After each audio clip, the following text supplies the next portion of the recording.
Hello சொந்தங்களே, welcome back to my channel. என்னோடய வீடியோஸ்லாம் உங்களுக்கு பிடிச்சிருக்குன்னா என் சேனலை சப்ஸ்கிரைப் பண்ணி வச்சுக்கோங்க. நான் போடுற வீடியோஸ்லாம் உங்களுக்கு உடனே வரும். உங்கள் ஃப்ரெண்ட்ஸ் அண்ட் ஃபேமிலிக்கு என்னோடய வீடியோஸை ஷேர் பண்ணிடுங்க. மறக்காமல் லைக் பட்டனை ப்ரெஸ் பண்ணிடுங்க. எனக்கு ஒரு மோட்டிவேஷனாக இருக்கும். உங்களோட லவ் அண்ட் சப்போர்ட்டுக்கு என்னோட பெரிய தேங்க்ஸ். பெரும்பாலும் நம்ம எல்லாருக்குமே ஊறுகானா ரொம்பவே இஷ்டம் தாங்க.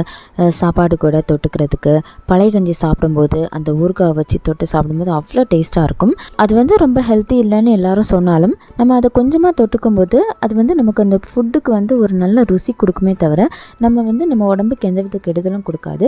ஸோ அதனால் நம்ம கொஞ்சமாக அளவாக சாப்பிட்றதுனால எந்த வித பிரச்சனையும் இல்லை.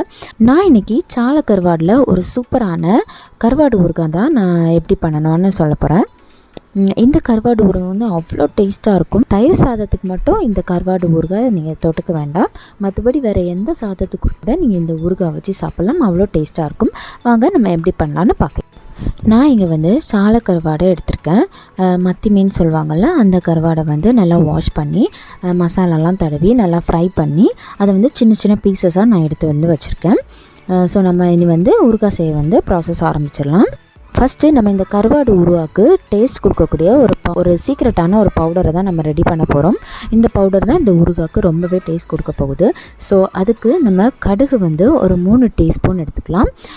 ஜீரகம் ஒரு டீஸ்பூன், பெப்பர் ஒரு 1/4 டீஸ்பூன், வெந்தயம் ஒரு 1/2 டீஸ்பூன். இந்த 4 இன்க்ரீடியன்ஸுமே நம்ம நல்லா வறுத்து நல்லா பவுடர் பண்ணி எடுத்துக்கலாம்.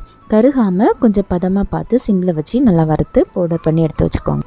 நம்ம கருவாடை உப்பு மிளகாலாம் தடவி நம்ம பொரிச்சோம்ல, அந்த எண்ணெயிலே நம்ம இது செய்யலாம். இன்னும் ரொம்ப டேஸ்ட்டாகவே இருக்கும். ஸோ அது கூடவே ஒரு 4-5 டீஸ்பூன் நல்லெண்ணெய் ஆட் பண்ணிக்கலாம். நல்லெண்ணெய் ரொம்பவே நல்லது. ஊறுகாய் ரொம்ப நாள் கெட்டு போகாமல் இருக்கும். எண்ணெய் காஞ்சதும் கொஞ்சமாக கடுகு, முழு வத்தல், கருவேப்பிலை எல்லாம் போட்டு தாளித்து எடுத்துக்கலாம். அதுக்கப்புறமா இங்கே இஞ்சி பூண்டு பேஸ்ட் அரைச்சி எடுத்து வச்சுருக்கேன். அந்த இஞ்சி பூண்டு பேஸ்ட்டை அந்த எண்ணெயில் ஆட் பண்ணி நல்லாவே அந்த இஞ்சி பூண்டு வாசத்தோட பச்சை வாசனை எல்லாம் போகிறது வரைக்கும் நல்லாவே அதை நல்லா நம்ம வதக்கி எடுத்துக்கலாம். மிளகா பொடி ஆட் பண்ணும்போது நீங்கள் அதை வறுத்து எடுத்து வச்சுக்கோங்க. அப்படி இல்லைனா நம்ம ஃபஸ்ட்டு இந்த இஞ்சி பூண்டு ஆட் பண்ணுறதுக்கு முன்னாடி இந்த வத்தல் தூளை நம்ம காரத்துக்கு ஏற்றாப்பில் சேர்த்து அதை கொஞ்சம் நல்லா ஃப்ரை பண்ணதுக்கப்புறமா இந்த இஞ்சி பூண்டு பேஸ்ட்டையும் போட்டு நல்லா வதக்கி எடுத்துக்கலாம். அப்போது அந்த மிளகா பொடியோட பச்சை வாசனை இல்லாமல் ஊறுகாய் ரொம்ப டேஸ்ட்டாக இருக்கும். இந்த இஞ்சி பூண்டு நல்லாவே ஒரு கெட்டியான பதத்துக்கு வரும். அதுக்கப்புறமா நம்ம இதில் புளி ஆட் பண்ண போகிறோம். புளி ஒரு லெமன் சைஸில் நம்ம எடுத்து கரைச்சி அதை ஆட் பண்ணி நல்லா கொதிக்க வச்சு இந்த மாதிரி எண்ணெயெல்லாம் பிரிஞ்சு வர அளவுக்கு நம்ம அதை நல்லா வேக வைக்கணும். அதுக்கப்புறமா உப்பெல்லாம் செக் பண்ணிவிட்டு உப்பு உரப்பெல்லாம் செக் பண்ணிவிட்டு இந்த நம்ம பொரிச்சு வச்சுருக்கிற இந்த கருவாடை அது கூட ஆட் பண்ணி நல்லா மிக்ஸ் பண்ணிவிட்டு லாஸ்ட்டு நம்ம கொஞ்சமாக வினிகர் சேர்த்துக்கலாம். அதுக்கப்புறமா நம்ம இந்த ப்ரிப்பேர் பண்ணி வச்சுருக்கோம்ல ஒரு மசாலா சீக்ரெட் பவுடர், அந்த பவுடரை ஒரு டீஸ்பூன் ஆட் பண்ணி நல்லா மிக்ஸ் பண்ணி கருவேப்பிலையெல்லாம் சேர்த்து நம்ம இறக்கிட்டோன்னா ஒரு சூப்பரான எச்சி ஊறுற மாதிரி ஒரு கருவாடு ஊறுகாய் செம்மையாக ரெடி ஆகிடும். இது எல்லாத்துக்கும் ரொம்பவே நல்ல ஒரு காம்பினேஷனாக இருக்கும். தயிர் சாதத்துக்கு மட்டும் இது யூஸ் பண்ணுவேன். பழைய கஞ்சிக்கெல்லாம் இது தொட்டுக்க ஒரு சூப்பரான டிஷ்ஷாக இருக்கும். இது ரொம்ப நாள் கெட்டு போகாது. இப்போ நான் செஞ்சுருக்க இந்த மெத்தடில் நீங்கள் எந்த மீன் வேணாலும் செஞ்சுக்கலாம். சாலை மீன், நெத்திலி மீன், இல்லைனா துண்டு மீன், எதுலனாலும் கூட நீங்கள் செஞ்சுக்கலாம். பட் நீங்கள் பொரிச்சு எடுக்கணும்.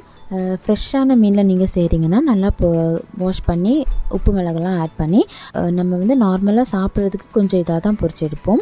இது நல்லா முருகல் ஆகிற மாதிரி நல்லா பொரிச்சு எடுத்து அதுக்கப்புறமா இந்த மெத்தடில் நீங்கள் ஊறுகாய் செஞ்சுக்கலாம்.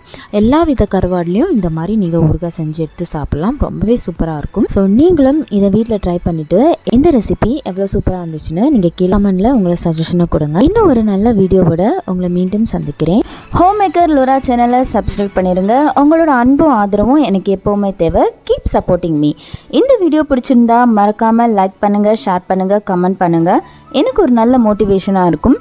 இன்னும் ஒரு நல்ல வீடியோவோட உங்களை மீண்டும் சந்திக்கிறேன். Tata, bye bye.